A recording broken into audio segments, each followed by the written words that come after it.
Bioteknologi modern. Gimana yang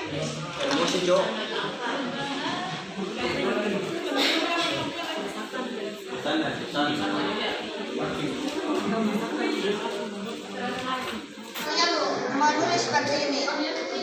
Yang pertama yaitu kalian di sini tulis senang dan bahagia. Kenapa kalian menulis senang dan bahagia?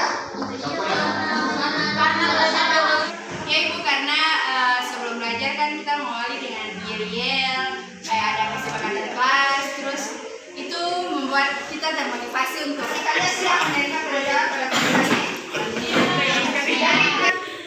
Kesehatan, makanan dan jadi materi itu kalian buat menurut kalian punya bakat dan minat. Dibuat dari minggu depannya. Bisa minggu depan selesai? Iya. Bisa. Selesai ya minggu depan. Jadi untuk itu dibuat masing-masing kelompok sesuai dengan minat kalian menyusun dan berdiskusi. Dan semuanya harap aktif dan lain-lain.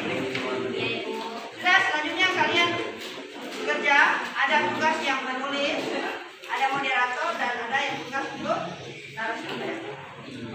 Karena nanti minggu depan ditentukan kita presentasikan hasil yang nanti kalian buat di depan. Untuk itu diacak kelompok mana yang buat?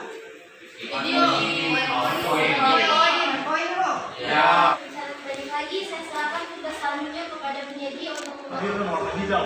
Kalau bioteknologi warna merah atau bioteknologi merupakan bioteknologi yang mempelajari aplikasi bioteknologi di bidang medis atau di bidang kesehatan, tentunya di bidang kedokteran. Diaplikasikan dalam industri seperti pengembangan dan produksi senyawa baru. Pertanyaan saya, bioteknologi telah memberikan keuntungan di bidang pertanian, misalnya penemuan bibit unggul. Namun penggunaan bibit unggul ini ternyata terdampak pada keanekaragaman hayati. Karena akibat budidaya tanaman unggul saja, kepunahan plasma rupa dapat diatasi dengan melakukan pemeliharaan berbagai jenis hewan dan tumbuhan di suatu situs konservasi tertentu. Contohnya, Jadi kami dari kelompok ini yaitu menemukan TikTok tentang bayi tabung dan POD.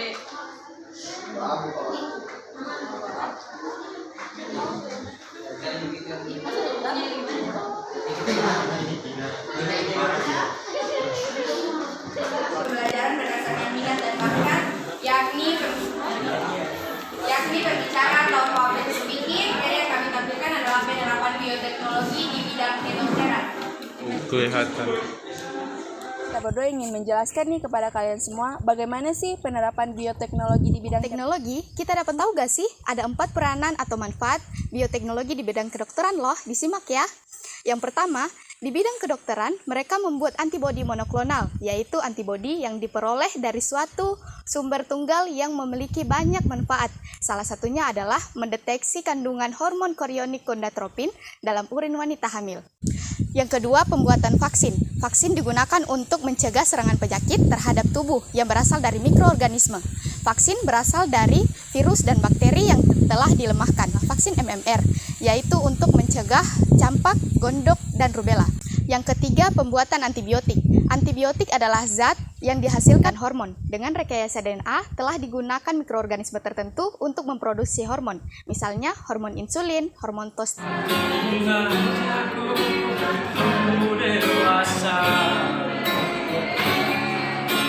banyak suasana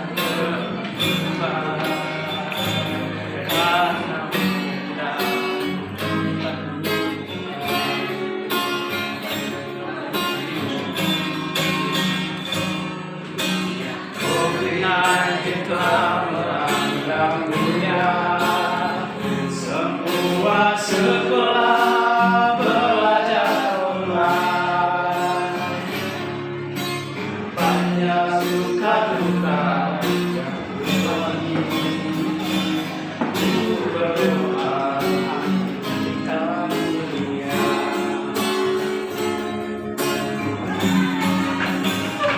Rindu sekolah, rindu sekolah, rindu yang tersayang, kawan-kawanku.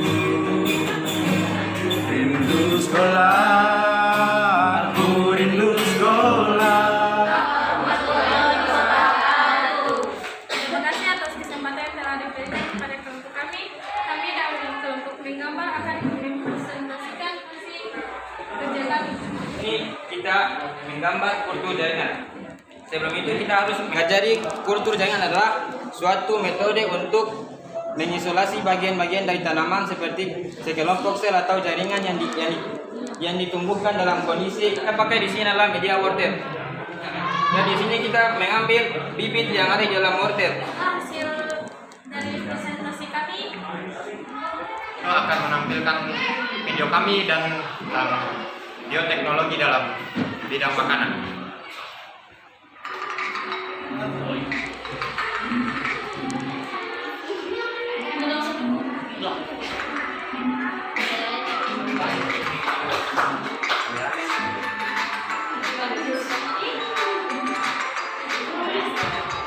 Berdasarkan percobaan yang dilakukan, maka dapat disimpulkan bahwa roti merupakan salah satu penerapan konsep bioteknologi di bidang pangan. Roti dapat dibuat dengan bantuan jamur ragi. Dia melakukan fermentasi alkohol.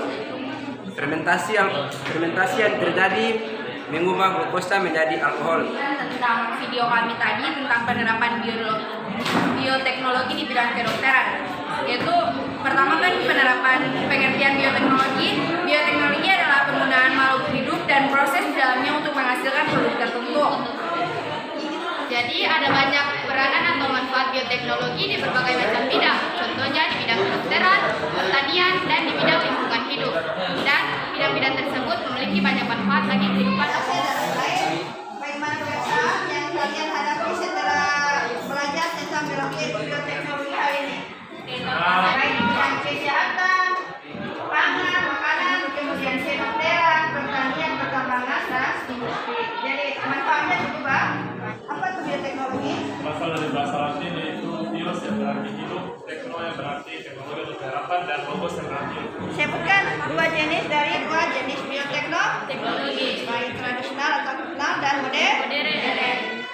Sebelum menutup, berarti nanti materi minggu depan yaitu menyangkut dengan evolusi. Jadi evolusi ini akan memberikan tugas dan kalian akan membuat seperti sesuai bakat dan minat, dan akan dipresentasikan minggu depan.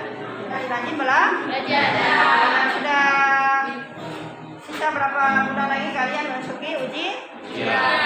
Kemarin kita. Sebelum mengakhiri pelajaran pada siang hari ini, berdoa menurut agama dan keyakinan kita masing-masing. Berdoa mulai. Oh, selesai. Siap, Sob.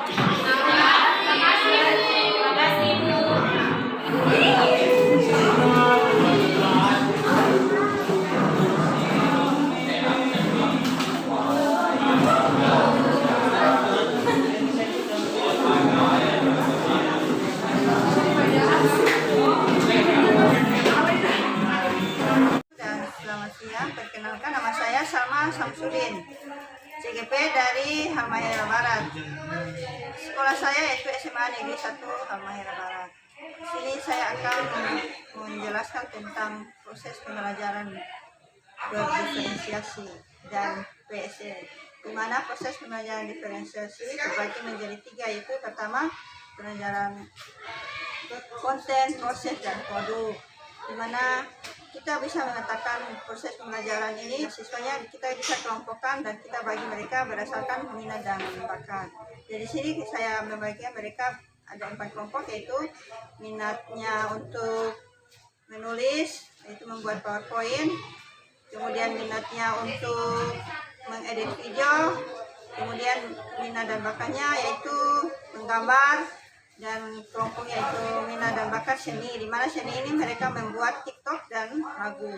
Sehingga dalam proses pembelajaran berdiferensiasi ini, setelah saya lihat di mana siswanya sangat aktif dan senang, dan di mana proses pembelajarannya menyenangkan, sangat menyenangkan, dan mereka lebih semangat, sehingga dengan pembelajaran berdiferensiasi sangat baik untuk diterapkan di kelas.